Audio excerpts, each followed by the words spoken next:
Tetapi kemudian pidato pertama yang disampaikan oleh Perdana Menteri Lee Kuan Yew adalah kita jangan kecil hati, dalam 10 tahun kita akan buat Singapura sebagai kota metropolitan.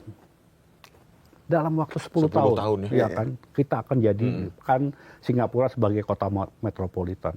Kemudian yang lalu ditanamkan oleh Perdana Menteri Singapura adalah komitmen bahwa semua kemajuan itu harus dilakukan secara bersama-sama.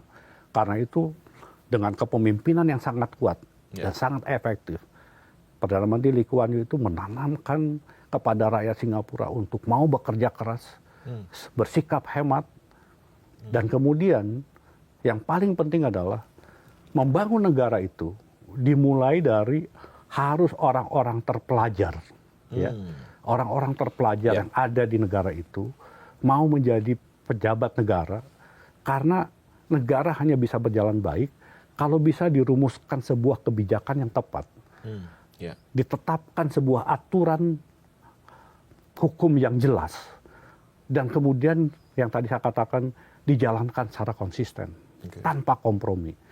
3 hal itu yang membuat kemudian Singapura dalam 10 tahun betul-betul mencapai perubahannya dari negara dengan pendapatan $200 Amerika Serikat per kapita menjadi kota metropolitan.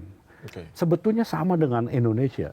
Indonesia setelah 65, kemudian Presiden Soeharto ketika itu membangun yang namanya Sudirman Tamrin, itu kan kita bisa lihat. Yang dilakukan oleh Singapura juga adalah membangun Orchard Road, ya kan? Orchard Road sebagai pusat pertumbuhan.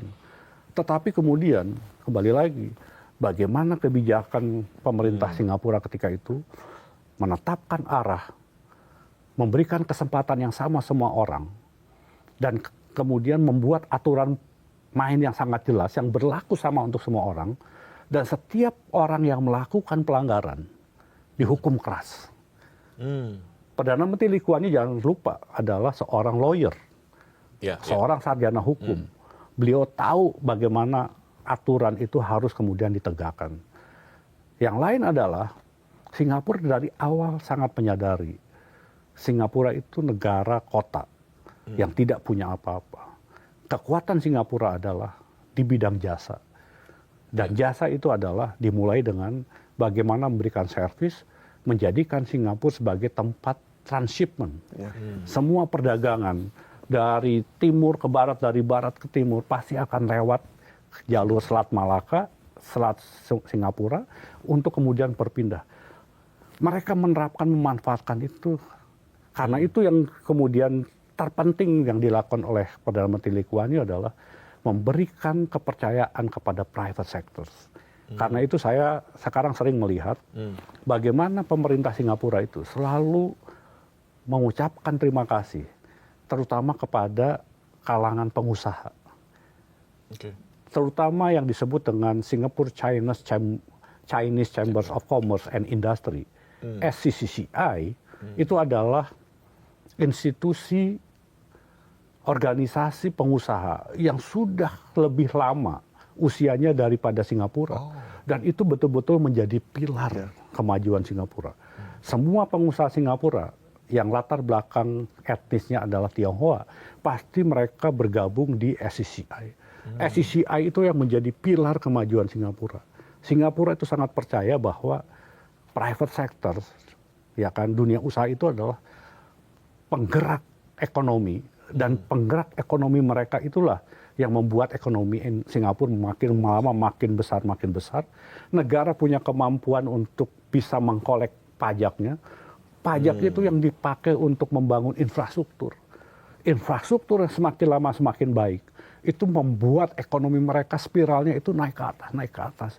Yang itu saya katakan dalam waktu 50 tahun, seperti dongeng, Singapura itu bisa melompat dari negara dunia ketiga menjadi negara maju. Dan sekarang mereka sejajar dengan bangsa-bangsa lain.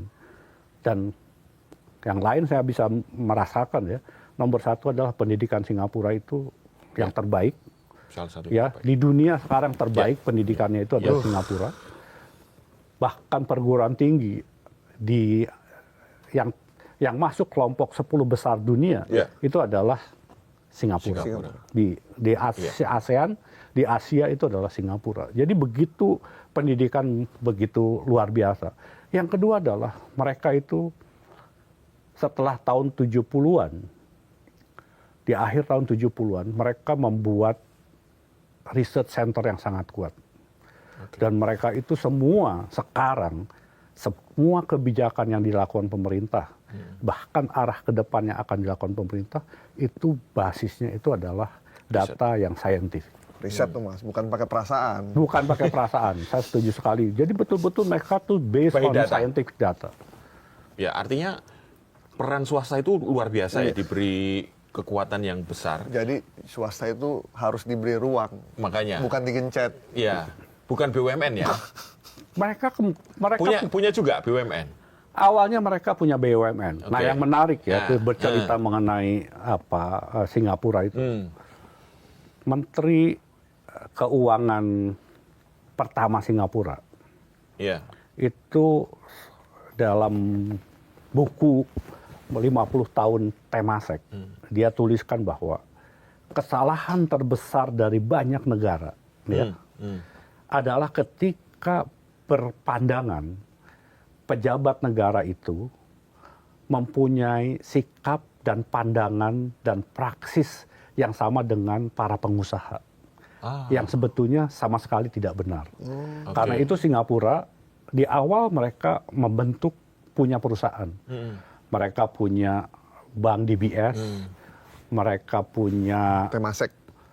Belum ada Temasek. Oh, belum ada. Belum ada Temasek. Belum. Temasek kan baru 10 tahun kemudian mereka bangun. Tetapi mereka punya BUMN seperti Singapore Airlines, ya kan? Kemudian seperti DBS, dan bahkan mereka punya perusahaan minuman kesehatan namanya Chicken Essence. Ada Chicken Essence itu ya, kaldu ayam itu adalah perusahaannya milik BUMN. Tetapi kemudian ketika dipegang oleh pemerintah, pejabat, itu tidak berkembang. Karena itu kemudian diprivatisasi, diberikan kepada swasta. Swasta yang diberikan kesempatan untuk menerang. Yang tadi saya katakan, Lee Kuan Yew sangat paham betul kebijakan negara, pejabat pemerintah itu menjadi sangat penting. Supaya kemudian swasta ketika bergerak dengan arah yang jelas. Aturan permainan berlaku sama pada semua orang. Semua yang comply itu akan dapat hadiah. Insentif. Tetapi mereka yang salah dia akan dihukum. Jadi penegakan hukum membuat aturan main itu sangat clear di Singapura.